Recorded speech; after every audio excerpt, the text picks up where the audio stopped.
When it comes to freelancers and employees, people have a pretty good sense of the differences, but let's break this down. Employees is a legal definition that defines the workers in the company. In many countries, their labor laws are well established and provides the framework for contracts that companies have with employees. It defines both the company and the employee's rights and responsibilities. Freelancers, on the other hand, is a catch-all term for individuals who perform work outside of typical employee relationships. The details vary, but the common benefits is that they are able to set their own hours, name their prices, and are closer to the general marketplace than most employees.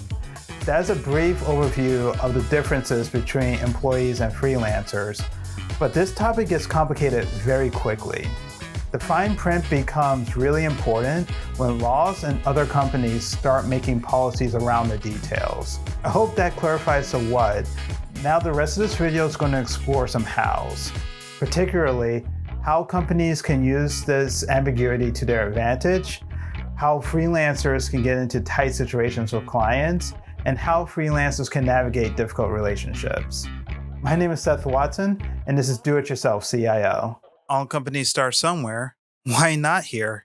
Thank you for joining us, but before we dive in, a little disclaimer. I am not a lawyer. I am only sharing my experience as a freelancer and an IT consultant of 13 plus years. This topic dives into US and international labor laws. The details vary depending on the specifics of the industry, people, and a host of other factors. If you have any legal questions around this topic, please consult a lawyer in your region who specializes in this area. That said, let's start with how large companies often misuse this information. So we went over this a bit in our freelancer and contractor video, but a quick review. Misclassifying employees is a practice where employers will officially and unofficially identify employees incorrectly.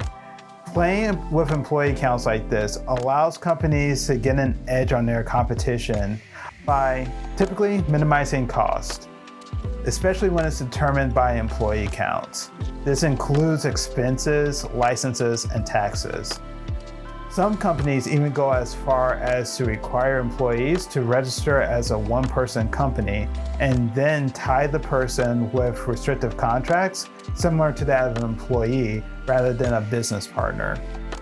The result is a race to the bottom, with rivals facing the unappetizing choice of either joining in the unlawful practices of misclassification or ceding the marketplace to their less scrupulous competitors. In companies that practice misclassification, employees are at a risk of not receiving their full benefits, defined by either the law or their own contract. But even if the DOJ didn't prosecute all of these crimes, it can chill worker organizations. Because some companies do not classify their employees properly, employees don't know if they're legally an employee or a business, and it puts employees in tough spots, especially when negotiating with their own companies. Freelancers constantly wrestle with clients that treat them more like employees than freelancers. This is a common issue with freelancers, and it shows up for countless reasons. The IRS defines employees around three areas. Behavioral, or another way of looking at this, how's the job done? If the client is not only seeking an outcome, but in how that outcome is done, then that leans towards an employee relationship. Financial, how much is a client financially responsible for making the project happen? Is the freelancer being paid as a service, or are they going through typical employee workflows, including taxpayers and benefits? Are the expenses that freelancers incurring reimbursed by the company? Are freelancers using their own equipment, or are the companies? All those factors and more really does determine whether or not a freelancer is acting more as an employee or as a freelancer. And lastly, relationship. What contracts are in play? Employee contracts or contractor contracts? Do they have access to employee-type benefits, like 401ks or healthcare? Is this an ongoing relationship? or all of these services part of the company's core businesses? There isn't always a clear definition of an employee, but as a freelancer, it's critical to keep your eyes on these areas to manage your clients' expectations and to make sure that you're not getting in a situation you don't want to be in. Exactly how to deal with this is tricky, but in the end, it really comes down to two things.